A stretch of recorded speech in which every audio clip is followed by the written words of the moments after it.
আসসালামু আলাইকুম ওয়া রাহমাতুল্লাহি ওয়া বারাকাতুহু। প্রিয় দিনী ভাই ও বোনেরা, কেমন আছেন সবাই? জি আলহামদুলিল্লাহ, আশা করি সকলেই ভালো আছেন। আজকে আমরা জানবো শবে বরাত উপলক্ষে কিছু বিদআত এবং কিছু করণীয়। প্রথমে আমরা জানবো কিছু বিদআত। নাম্বার 1, এই শবে বরাত উপলক্ষে রুটি হালুয়া করা বিদআত। নাম্বার 2, এই শবে বরাত উপলক্ষে মসজিদে অথবা মসজিদের বাহিরে একত্রিত হয়ে ইবাদত করা বিদআত। নাম্বার 3, নফলকে ওয়াজিব অথবা সুন্নাহর স্থান দেওয়া বিদআত। নাম্বার 4, শবে বরাত উপলক্ষে দলবদ্ধ হয়ে মিছিল বের করা বিদআত। অবশ্যই আমরা এগুলো থেকে বঞ্চিত থাকব। এখন আমরা জানব শবে বরাত উপলক্ষে কিছু করণীয়। লাইলাতুন নিসফুশ শাবান, শাবান মাসের 15 তারিখ দিবাগত রজনী, 14 তারিখে সারা রাত্রি ইবাদত করা নফল ইবাদত। এবং এই রাত্রিতে উত্তমতম একটি বিষয় হচ্ছে মহান রব্বুল আলামিন প্রতি রাত্রের শেষ অংশে প্রথম আসমানে নেমে আসতেন এবং বান্দাদেরকে তার কাছে ডাকতেন, যে যার প্রয়োজন আমার কাছে চাও।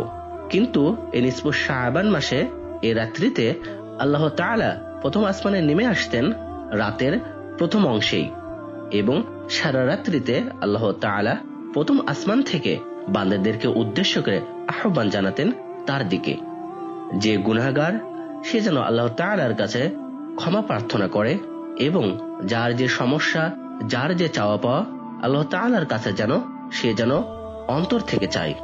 এই জন্য আল্লাহ তাআলা সকল বান্দাদেরকে তার দিকে আহ্বান করে। এই রাত্রিতে বেশি বেশি নফল ইবাদত করা, কোরআন তেলাওয়াত করা, জিকির আজকার করা, নামাজ আদায় করা সবকিছুই হবে একাকী। মহানবী সাল্লাল্লাহু আলাইহি ওয়াসাল্লাম এই রাত্রিতে একাকী নামাজ আদায় করতেন এবং একাকিত্বই ইবাদত করতেন, দলবদ্ধ হয়ে নয়।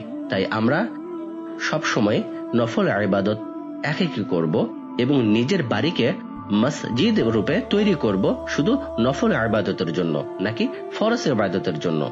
আমরা ফরজ ইবাদতগুলো, ফরজ নামাজগুলো আদায় করব মসজিদে এবং নফল নামাজ আদায় করব নিজের বাসায়। নফল নামাজ এবং নফল ইবাদত বাসায় করা সবচেয়ে উত্তম, সবচাইতে সওয়াব বেশি। আর এই রাত্রিতে আমরা আল্লাহ তাআলার কাছে সিজদারত হয়ে সব সময় এই দোয়াটি বেশি বেশি পাঠ করব। আল্লাহুম্মা ইন্নাকা আফুউ তুহিব্বুল আফওয়া ফা'ফু আন্নী। আল্লাহুম্মা ইন্নাকা আফুউ তুহিব্বুল আফওয়া ফা'ফু আন্নী। হে আল্লাহ, আপনি ক্ষমাশীল, ক্ষমা করতে ভালোবাসেন, অতএব আমাকে ক্ষমা করে দিন। ইনশাআল্লাহ এই যে সবকিছু বিদআত এগুলো থেকে বিরত থাকব এবং এই শবে বরাত উপলক্ষে লাইলাতুন নিসফুশ শাবান এই রাত্রির উপলক্ষে যে সব কিছু করণীয়, আমরা এই নফল ইবাদতগুলো সব সময় একাকী আমল করার চেষ্টা করব এবং সকলেই কোরআন মাজিদ তেলাওয়াত করব, নামাজ আদায় করব এবং জিকির আজকার করব। আমরা দীর্ঘ সময় ধরে সিজদারত থাকব আর সিজদায় এই দোয়াটি বেশি বেশি পাঠ করব।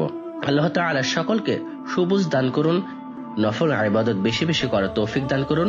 আর সামনে রমজান মাস, এই রমজান মাসের উপলক্ষে ছোটখাটো অনেক মাসালা আছে, যে মাসালা না জানলেই নয়, আর যে কারণে আমাদের রোজা নষ্ট হয়ে যায় সামান্য বিষয়ে।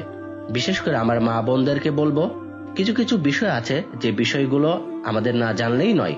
আমরা অনেক সময় আমাদের স্বামীদেরকে রাজি খুশি করানোর জন্য আমরা সামান্য ভুল করে থাকি। এই ভুলের কারণে আমাদের রোজা ভঙ্গ হয়ে যায়। এই বিষয় নিয়ে বিস্তারিত আলোচনা করব আগামী সপ্তাহে। আশা করি সকলেই ভালো থাকবেন, সুস্থ থাকবেন। আসসালামু আলাইকুম ওয়া রাহমাতুল্লাহি ওয়া বারাকাতুহু।